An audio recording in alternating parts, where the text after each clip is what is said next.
The I am is the male and female, the phallus, the womb, the father, the mother, the fecundity, fertility, vitality, incubator, virility, nurturer, active, passive, intuitive, instinctive, instinctive intuition, intent. And brothers, you ain't getting nothing without consent. We bring the intent because we sure enough are intending. And only when you give us the consent. And that's the beauty of what it is that we're dealing with. But here I am right here, brothers and sisters. Here we are. What do we have? Brothers, let me tell you something about yourself. A lot of the problems we have with ourselves.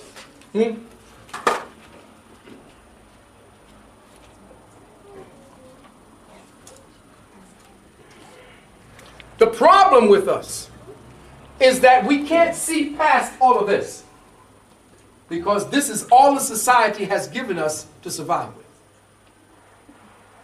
The part of the male that feels comfortable with his masculinity is no longer there because we're constantly threatened by our macho. You think you know it all. You think you're this. Yes, I do. And because you are angry or you got some kind of agenda, excuse me, mother, against your man who left you with this baby, you're going to take everything out on this poor baby. And the boy is raised according to your anger, your frustration, and he don't know who he is, and this is who he becomes. Lazy, brutal, selfish, dependent, insensitive, intimidating, stubborn, lack of responsibility, and above all, tyranny. And we can be good at these things because we can escape away from the fact that we don't have power as males here. And all of the people that are now leading your children, all faggots. All of them. But you like them because they're hard and they just, all they got to do is this. And you think they got a dick.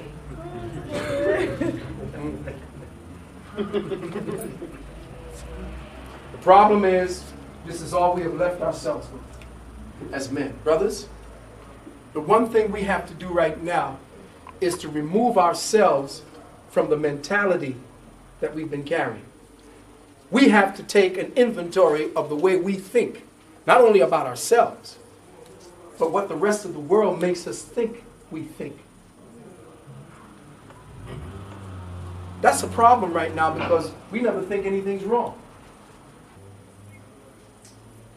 We're never trained. No rites of passage to know that when you come to assume the responsibility of a family, that you know what to do. You learn it from the streets, you learn it from books, you learn it from movies, and then you think you know. But this is what we got left. Here's the negative manifestations of the female. Come on, girls, unfold your arms. Don't get like that. Disloyalty. And don't tell me about loyalty. I'm going to tell you what you're loyal to and only. Brothers, listen carefully. Listen carefully, listen carefully. Brothers, if you want to be happy, understand this one salient point. A woman is faithful. A woman is faithful to only one thing. Her own feelings. Someone said chocolate. Well, we know what chocolate does. It gives you feelings. My brothers, I don't care what you do. If you do not get her feelings to remain faithful to you, she's gone. Body's there, she's gone. And she is looking for every distraction that will bring the feelings that she's looking from you to get. A woman is feelings. She's not thinking. So don't try to reason. Listen. And eventually she'll get to the point. She's feeling. She's pissed. Don't try to be logical. She's feeling. She's not articulating to speak. She sounds logical to herself.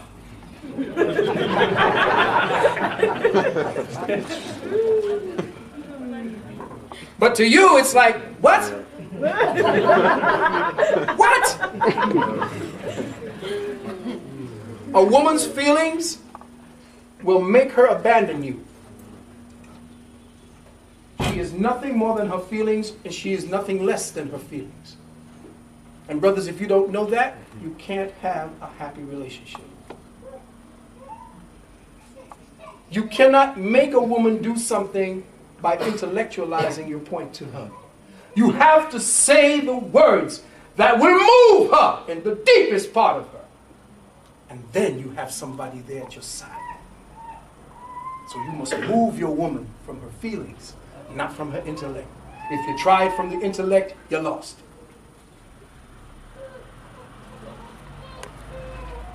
Disloyalty, a woman will shift her attention and loyalty in a minute. Because by her nature, she has to become dependent on something to have the sense of security that she needs to feel that she can move forward in her life, to do things in her life. The problem is that we brothers can't give the things all the time that would make the woman feel comfortable and secure. So half the tension has to do with the brother's frustration at not feeling like a man providing the things that she needs, and she not feeling secure enough for herself and her child. And even though she loves him, and even though he loves her, that gnawing feeling, the basic, essential, grounding, foundational, magnetic, electric energy of that energy being the provider and the protector versus the nurturer and the teacher. Those two go into balance. If they go into balance because they are two providing, they feel good about themselves and they're doing the right thing no matter how poor they are, they have a beautiful relationship. But if they do not understand the dynamics of how this society controls you by cranking up your fear, especially in the woman, because you see, the brothers can actually deal with that fear thing. They themselves are wired for fear.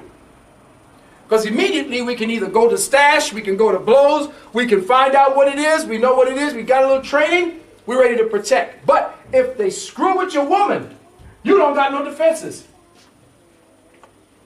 Because if she's unhappy, if she feels bad, she's going to let you know it. If she don't let you know it, you're going to feel it from her. And in your whole house, everything starts crumbling. So a woman will leave and say to you today, and this is the problem with relationships, because there's no man in the house. There's a male in the house, but no man in the house. You think that you're equal to him. Now, I ask the sisters, if you're going to pick a man, aren't you picking him for his intelligence, his ability to lead, his ability to at least try to provide for you? Is that what you're looking for? Yes. Then, when you pick the man that you think you got, you know the one that you get up on the girl. I don't know. What did he say? Well, tell me what he said. Did he say it this way? No, girl, you gotta wait. No. Wait till he says it this way. Listen, brothers, if you think you are not being talked about constantly, you need to walk down the street behind 15 and 16-year-old girls. Just walk behind them. The conversation is about nothing else but boys. They are analyzing every move, every word, every distinct. What did his shoes look like that day?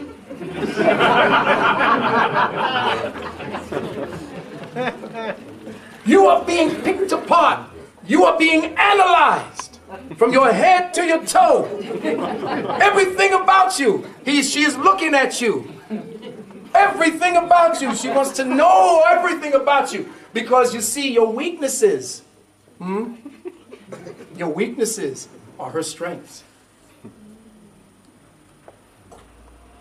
Because they'll use them against you later. She'll know how to manipulate you.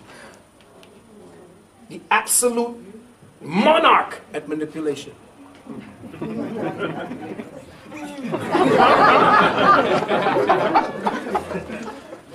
The CIA learned everything it did from watching women. Know that if you do not understand what motivates the essential core nature of the partner that you're with, you're not going to be happy. disloyalty, vacillation. That's all right. You see, that's not a negative. These are not negatives. These are survival representations. Same with us. These are survival imperatives turned inward against ourselves. So you have vacillation. Well, vacillation is that so-called, what's that thing they call about to have multitasking abilities? They can do all these different things. That don't work in the workplace because you never get anything done. You'll start and stop, start and stop, start and stop. Nothing gets done. That's why they have to be regimented to one thing and that's it, finish it. Once they get good at doing that, that's what they do. But you have to understand that vacillation and that multitasking is how they raise your child. The ability to be able to know what the baby needs, just like that. To be able to listen on the phone and talk. I'm fascinated when I listen to her on the phone, especially talking to her sister. The conversation is going along. You know, brothers, you want to talk about something, and it's on a point. You want to get to that point and stay on that point until that point is full. You nurse it, you nurture it. Man, you get on a point. I'm talking to a sister, and she asks me a question. Dangerous. Don't think about, brothers, be prepared. This conversation between females is not about trying to get to a point at times. They want to solve problems immediately, yes. But when they're talking to talk, it's not about a point. It's to talk. It's to socialize. We now are talking to you to get to a point. And we wonder why you jumped off the point in the middle of my sentence. You're on to something else. And very comfortable at it. And I'm standing there, wait a minute, I'm not finished. I was saying something. Watch, listen. That's the way they conversate. That conversation is just there to talk. It's the feeling that they convey. They're conveying feelings, not information, not knowledge. They're conveying feelings. They're expected that when they say something that their girlfriend at the other end is empathetic to what they're saying. And oh yeah, I know, listen, let me tell you, here's what happened to me. No, yes, but I tell you, the same thing happened to me. And you're wondering, well, okay, we got it. You want to get, okay, what did the molecule, what must you do with the molecule for you to get to this point? And did you do, bam, two different forms of communication. And now we're going to try to bring them together? What is that nexus that brings those two diverse universes together? That's the secret. We're going to get to that. But we first have to analyze what is it that causes us to not see the other. These are some of the things that the sisters are doing.